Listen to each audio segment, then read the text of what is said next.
Alright, hi guys, Stanley Orr here, and I just wanted to say welcome to the next video in the series. If you haven't seen the first one, everything's explained there. Anyways, so we cut to, we fade in, after the opening credits, we fade in planet Meekrob, orbit. I imagine we get a view of it from orbit. Maybe we get another sign unfolding, says Meekrob, property of the Urkin Empire, or something like that, just to further establish everything in so many short visual cues. I love my visual cues. We see that a massive moon-sized party planet sign is under construction. I think we should have it out of view though, maybe not fully visualized. Maybe it's still turned off and unlit in shadow so that it can be revealed later on for a joke. There's a joke that I'm building to with that observation, so just hang in there.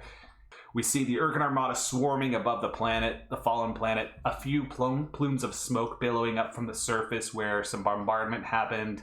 A giant Urkin logo is being etched onto it, like in Blorch from Battle of the Planets, if you remember that episode. I want to make a note, though, they're not conducting an organic sweep. The Urkins have a special plan for Meekrob, and it doesn't involve wiping everything out just wholesale.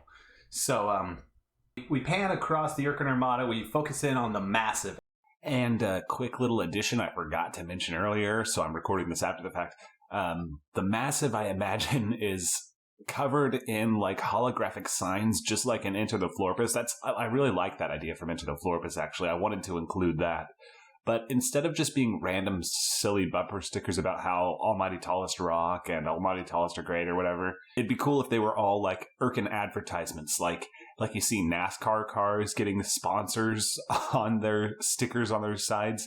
Well, yeah, there we go for the massive, giant holographic advertisements. This invasion is sponsored by Schlugor's Flavor Monster, or brought to you by Blobby Boys Pants Emporium or something. I don't know. I just think it'd be kind of funny. So yeah, that was the idea I had for the massive, and just have it be like that throughout the movie. Across the Urkin Armada, we focus in on the massive, and then we hear Red speak. Tallest Red.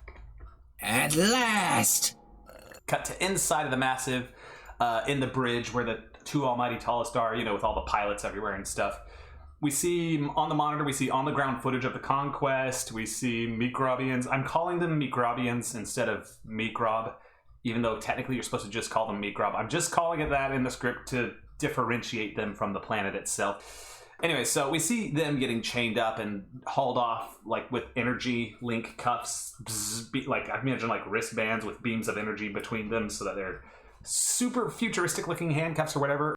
Total Urkin occupation, Urkin flags, going wild with your imagination there. Various footage from the conquest on the monitors and stuff all over the massive. And Red is taking it all in. Meanwhile, Purple is just sitting beside him, slurping a soda while he's rambling on and trying to really revel in the moment. Meekrob, the final enemy of the Urkin Empire, has fallen!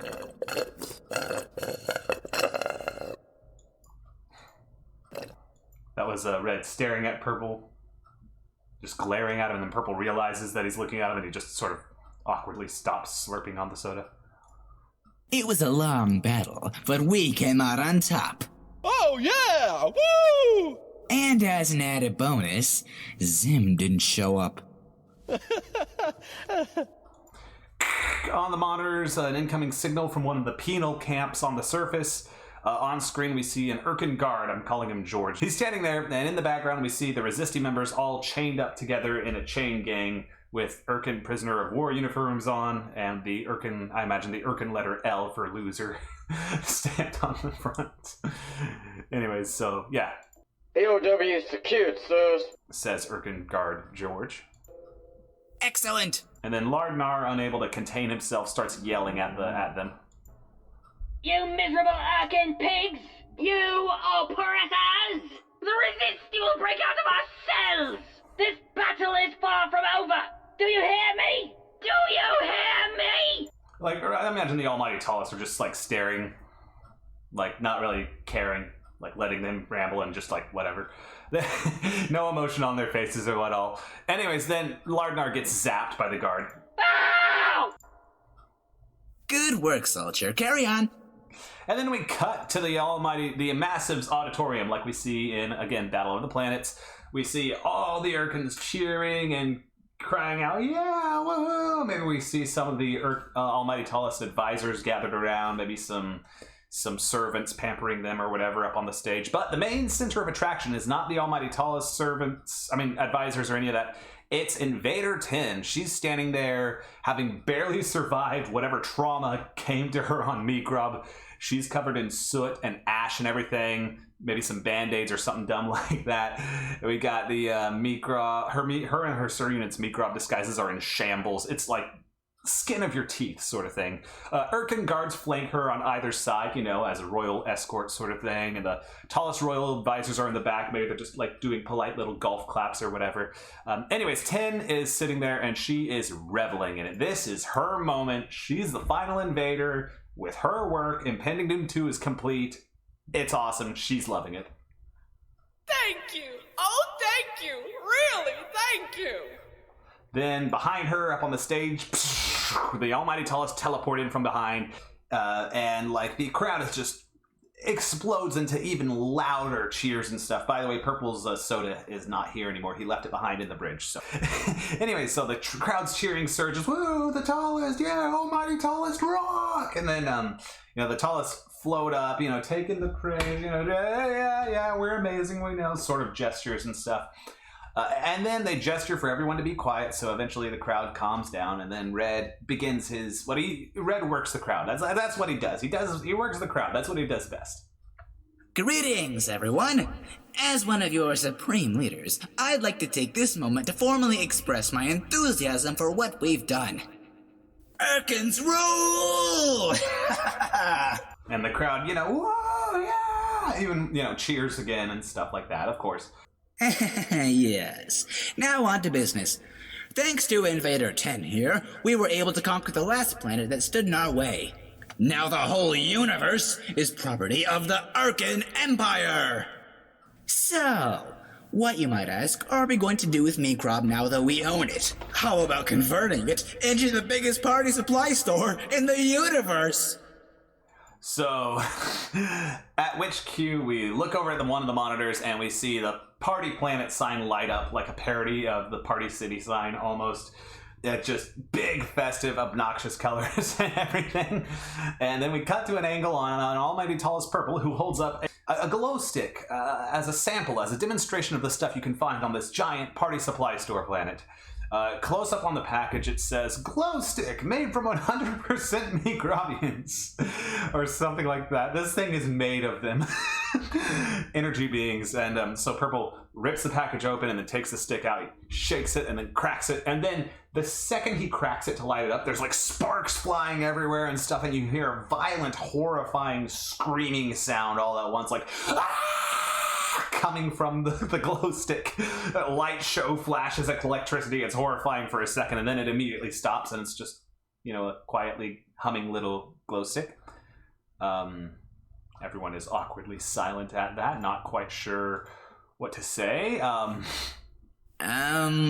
Anyway. For finishing.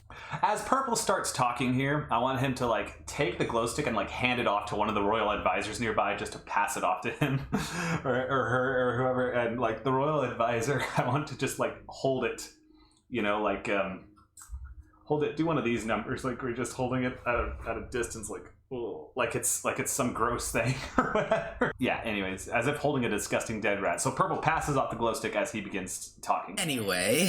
For finishing off Impending Doom 2, we'd like to award this medal to Invader 10. Now, we get an extreme close-up on Invader 10's chest, like just so that it's the red of her uniform and stuff. We see a medal being pinned onto it by one of the tallest, and it just has good job written on it. Maybe in Urkin also, like English and Urkin, so the audience knows what's going on, and like maybe an Urkin logo giving her a big thumbs up, like good job, like a real participation award sort of vibe. And the camera zooms out real fast, you know, like the Invader Zim camera tends to do, like whoa. And we see that the metal is tiny. Like I'm talking, it's like the size of a dime or a penny or something, and it's just sort of there. And like the crowd, we cut to the crowd, they're like all like squinting, like what is that? you know?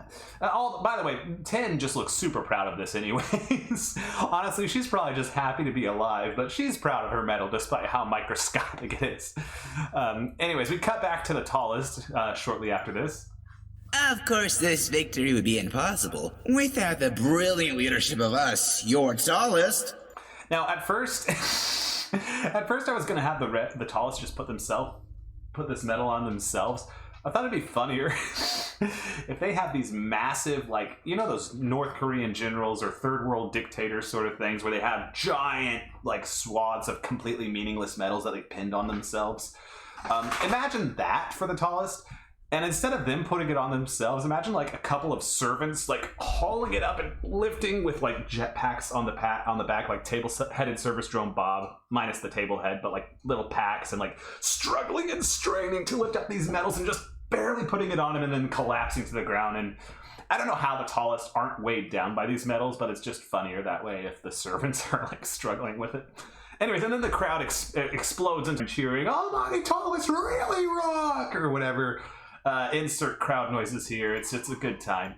After that joke, we cut back to the Massive's bridge later. The tallest teleport back in. They're still wearing their medals. Purple picks up where he left off with his soda.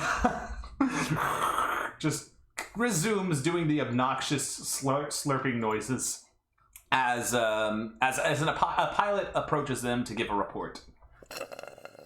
Sir, quick update on the planet. Everything's been converted. It's going good. And that resisty guy is still complaining. A whole lot. Well, it doesn't matter, I suppose. After all, now the whole universe belongs to us!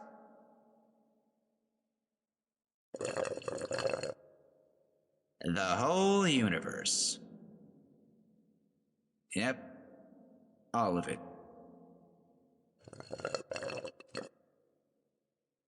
I'm bored. And then we'll cut back to a normal view of them, back to a normal, mid-range camera shot. I know, there's not much to do. What about Zim? What about him? Well, Impending Doom 2 is over. So? So you know what would be really funny? The look on his face if he found out his mission was a lie? Yeah, just think of it. We cut to like a quick montage of how the tallest imagines Zim reacting. Still images, maybe super painted like SpongeBob or whatever, or maybe not, maybe just still images, but sad music and still images of Zim throwing a fit, increasingly depressing visuals. Over the emotion in each image is like more exaggerated than less, just like an escalating series of incredibly sad Zim images. Very pathetic. Anyways, we get that, and then they flash, they go away, we cut back to the tallest as they think on this for a second to alleviate their boredom, and then... Pilots! Now, when Red says pilots, I want him to, whip his arm around, "Pilots!" and I, accidentally smack Purple in the face real quick. That's not critical to the plot, I just think it'd be funny. Pilots! Chart a course for planet Earth on our way to Urk. This is gonna be priceless!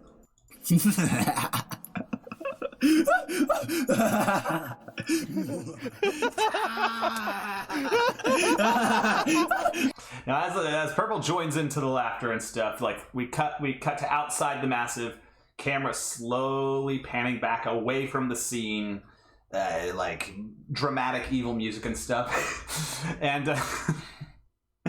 we're gonna have Purple. We're gonna hear Purple slurping his soda rapidly between each laugh.